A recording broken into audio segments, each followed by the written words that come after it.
Hello everyone, and welcome to the English Teacher's Guide to the brand new EDEXCEL GCSE English Literature papers. And today we're going to focus on paper 2, and we're going to look at question B for section A and how we can make a perfect plan for this response. Just to remind you about the structure of the exam papers, there are two obviously for literature, two for language. So paper 2, which we're concentrating on today, 19th century novel and poetry since 1789, is worth 50% of your overall grade. It's a 250-minute paper.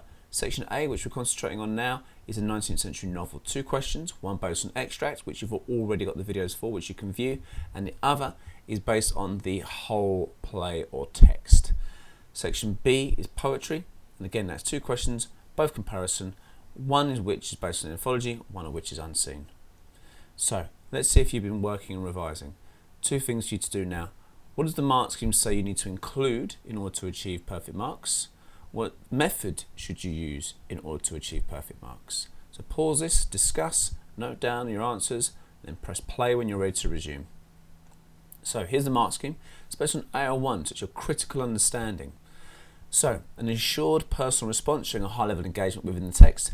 Essentially, it's clear you know the text really well. It's clear you're basically an expert on the text. You understand characters and how they're developed, you understand theme and how they're developed. Bullet point 2, a critical style is developed with maturity, perceptive understanding and interpretation. Perceptive understanding and interpretation, that essentially means that you have really intelligent ideas, you're able to explain how those ideas are made clear, and obviously doing it in a mature way, which essentially means writing a proper essay. Finally, bullet point 3, discerning references are an integral part of the response, with points made with assured and full support from the text. Essentially, make sure you've got great references integrated in your response, and make sure they're perfect mark references as well. Don't just find a quote which proves you're right. Make sure you've got a quote in which you can create perfect mark analysis with it. What about our actual method to plan then? That's what the mark scheme says we should do. But to plan, it's about 10 to 15 minutes planning, around 35 minutes writing the response. Again, that time will vary depending on how long you take, and that only comes with practice. So plan in 10 minutes, read the question carefully, making sure to underline the key parts of it. Then, write down 3, 4 or more answers to the question. Select the best 3, and these will be your points. Now, the points you want to go with are the points that don't just sound the most intelligent, but actually the points you know you've got lined up, the analysis to go with it. Remember, it's a closed book exam, so you can't spend your time looking for quotes. You have to know the quotes. So if you've got the A-star analysis, perfect mark analysis to go with the quote, then obviously that means that you've already got it lined up to create that grade 9 response.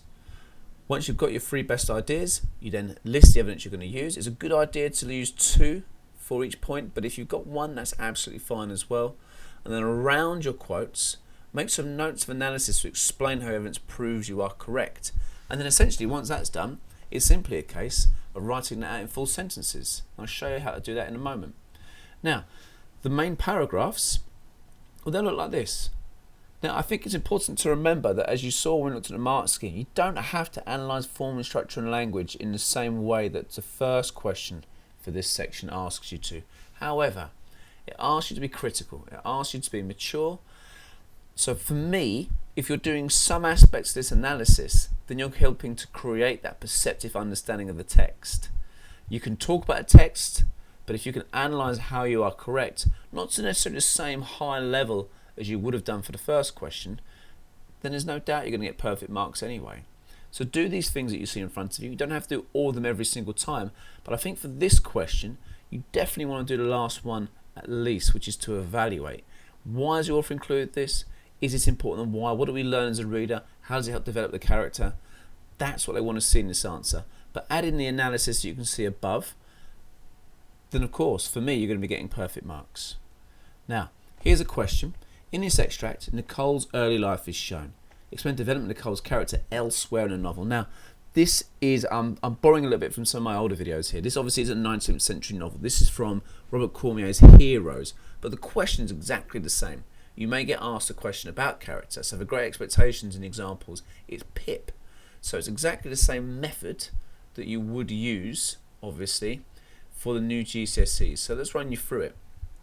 So, this again is borrowed from one of my earlier videos. This is about To Kill a Mockingbird. But you can see my point number at the board, presented as a teacher. Then I got my quote, and I got my second quote listed down there as well. And then what I will do is I'll just note down the different elements of analysis that I'm going to use, and you can see how that becomes full sentences. Point 1, first thing we learn, presented as this. Here's my quote, here is my analysis. Okay, now to achieve perfect marks as well, the basic things you always need to remember are content, know the poem, play novel inside out. Method, know technique you need when answering just as well as the text. And then thirdly, timing. So to ensure you get perfect marks in any of your exams, it's always content, method, timing. And if you don't do one of those things well enough, then you're never going to achieve perfect marks. So please review the video.